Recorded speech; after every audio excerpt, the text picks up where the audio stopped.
Hello everyone मैं जावेद और तुम सकलोके पुनर्बार अन्य एटी भिडिओर जोगेदी मोर यूट्यूब चेनेल ज्ञानम एकाडेमी स्वागतम जानालो।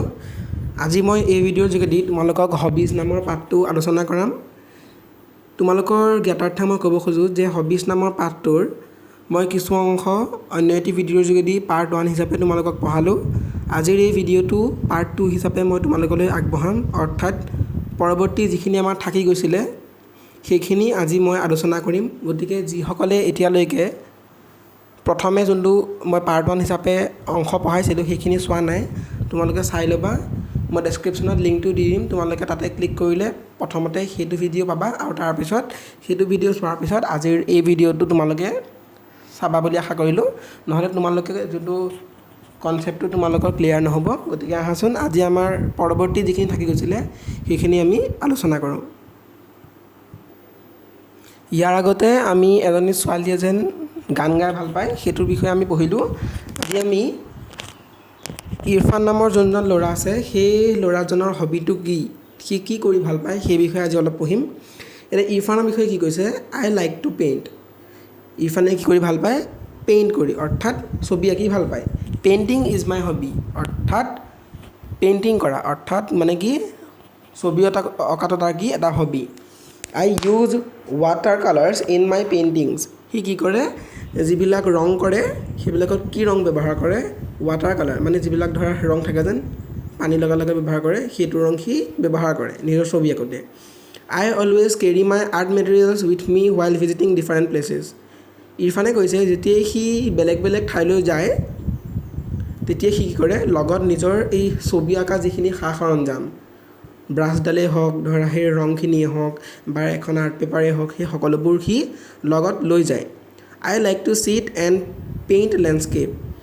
সি কি কৰে, কোনোবা এটা ঠাইত বহি পেলাই আৰু তাত এখন চিত্ৰ আঁকা, ধৰা কোনোবা এটা এলেকা ধুনীয়া প্ৰাকৃতিক দৃশ্য এটা আঁকা, তেনেকুৱা ধৰণৰ আঁকি সি বৰ ভাল পায়। When I am lonely and bored. ইৰফানে কৈছে যেতিয়া সি অকলশৰীয়া অনুভৱ কৰে আৰু ধৰা ভাগৰুৱা যেন বা একো কাম কৰিবলৈ ধৰা মন যোৱা নাই তেনেকুৱা অনুভৱ কৰে, I take out my paint box and brush and keep myself busy. সি কি কৰে তেতিয়া পেইণ্টিং আঁকিবলৈ বিচাৰে, অৰ্থাৎ সি কি কৰে যেতিয়া তাৰ অকলশৰীয়া অনুভৱ হয় তেতিয়া সি নিজৰ যোনটো ছবি আঁকা ব্ৰাছ বা ৰংখিনি থাকে উলিয়াই লয় আৰু সি ছবি আঁকিবলৈ আৰম্ভ কৰে আৰু ব্যস্ত হৈ পৰে। আই কিপ মাই পেইণ্টিংছ কেয়াৰফুলি। আৰু সি যিবিলাক পেইণ্টিংছ ধুনীয়া ধুনীয়া ছবি আঁকে সেইবোৰ কি কৰে ধুনীয়াকৈ ৰাখি থৈ দিয়ে সাৱধানে।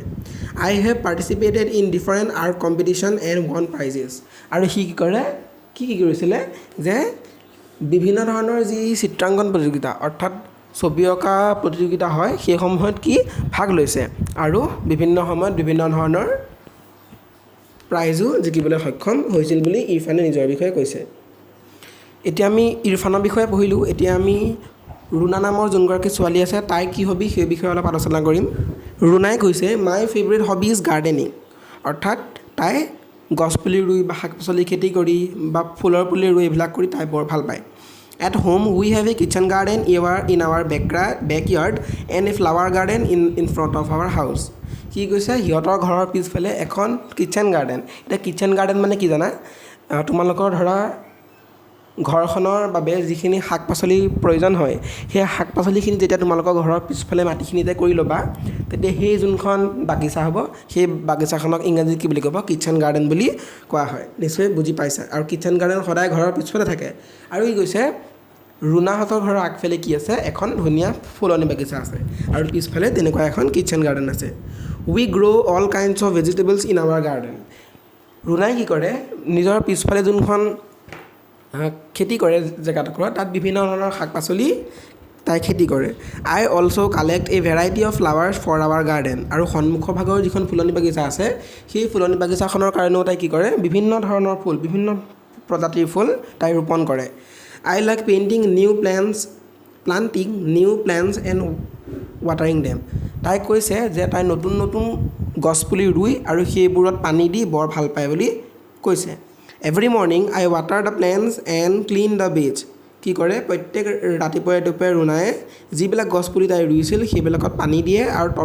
তলত যিবিলাক সৰু সৰু বন গজে সেইবোৰ চাফা কৰে বুলি তাই কৈছে। I also' look after the garden in our school. তাই কি কৰিছে নিজৰ স্কুলৰ যোনখন গাৰ্ডেন সেইখনো চোৱা চিতা কৰে it gives me a chance of joy seeing the plants grow' আৰু তাই কি বুলি কৈছে যেতিয়াই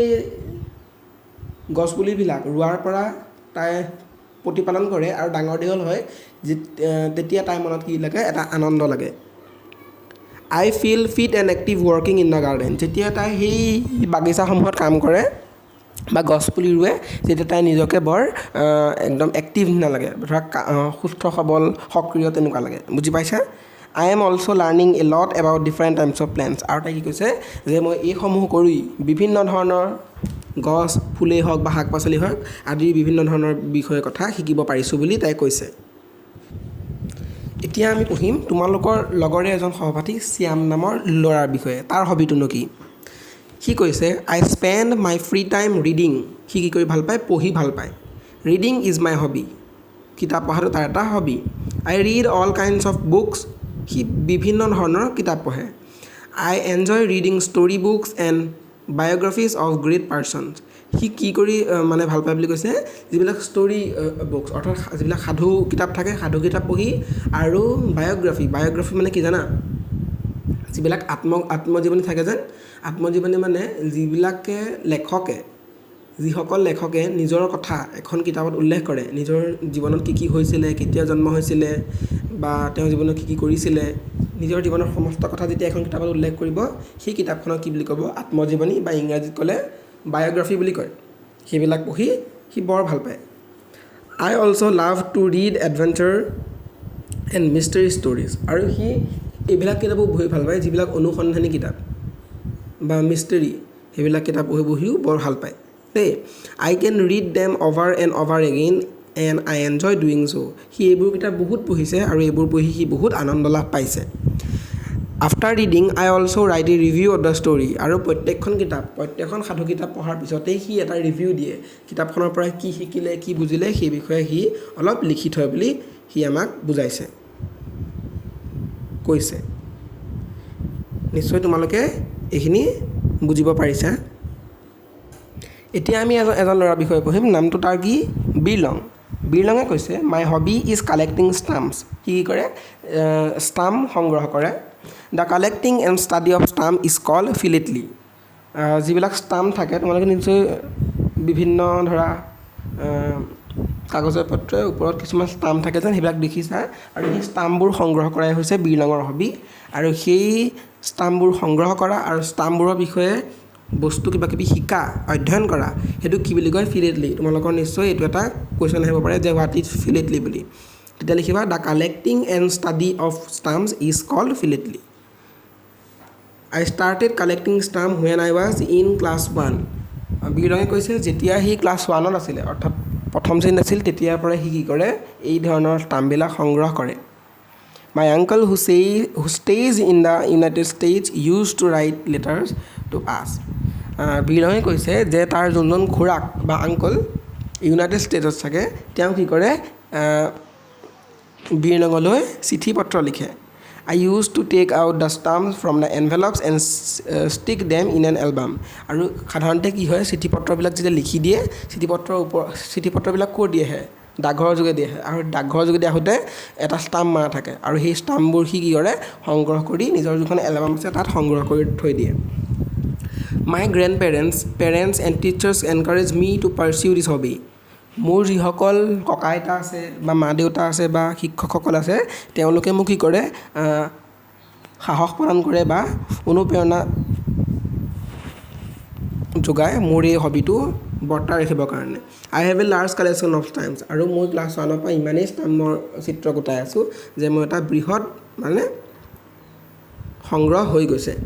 আই have learned a great deal because of this job মই এই ষ্টাম্পৰ বিষয়ে বহুত কথা শিকিব পাৰিছোঁ এই হবিটোৰ কাৰণে I not only collect stamps but also' study the stamps সি কৈছে যে মই অকল সেইবিলাক গোটাই নথওঁ সেইবোৰ গোটাই পেলাই সেইবোৰৰ বিষয়ে অধ্যয়নো কৰোঁ যে সেই ষ্টাম্পটো কেতিয়া ব্যৱহাৰ কৰে আদি বিভিন্ন ধৰণৰ কথা during my free time I read about ষ্টাম্পছ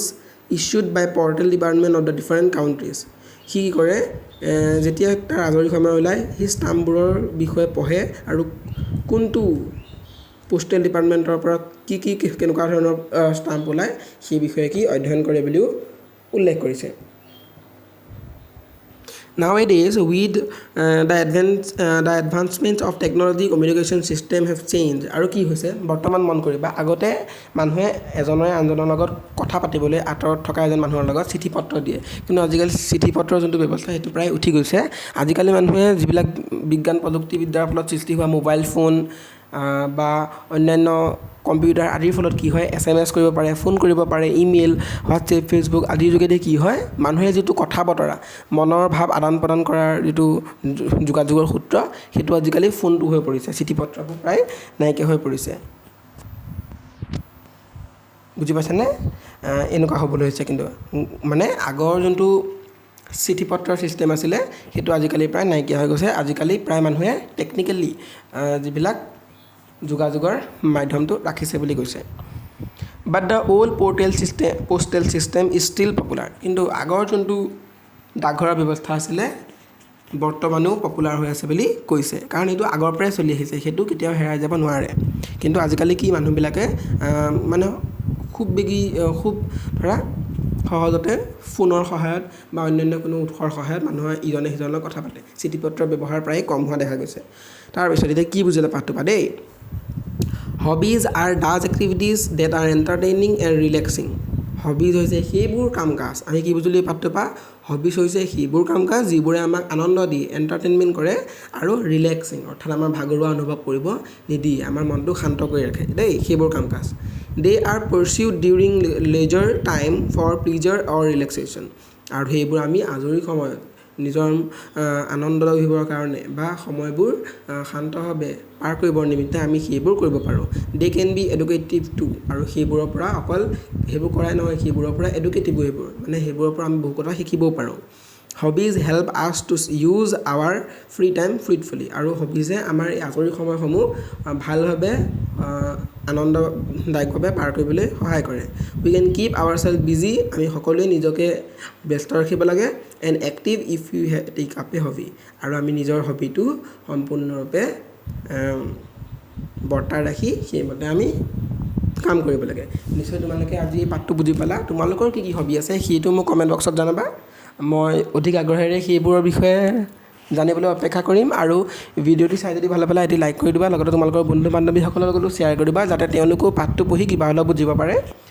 আৰু পোনপ্ৰথমবাৰৰ বাবে যদি কোনোবাই মোৰ এই ইউটিউব চেনেলটিলৈ আহিছা চেনেলটি ছাবস্ক্ৰাইব কৰি ল'বা আৰু কাষতে যিটো বেল আইকন আছে সেইটো ক্লিক কৰি দিবা যাতে আমাৰ চেনেলৰ পৰা এই ধৰণৰ ভিডিঅ' তোমালোকে লাভ কৰিবলৈ সক্ষম হয় তেন্তে আজিৰ এই ভিডিঅ'টো মই ইমানতে সামৰিছোঁ ধন্যবাদ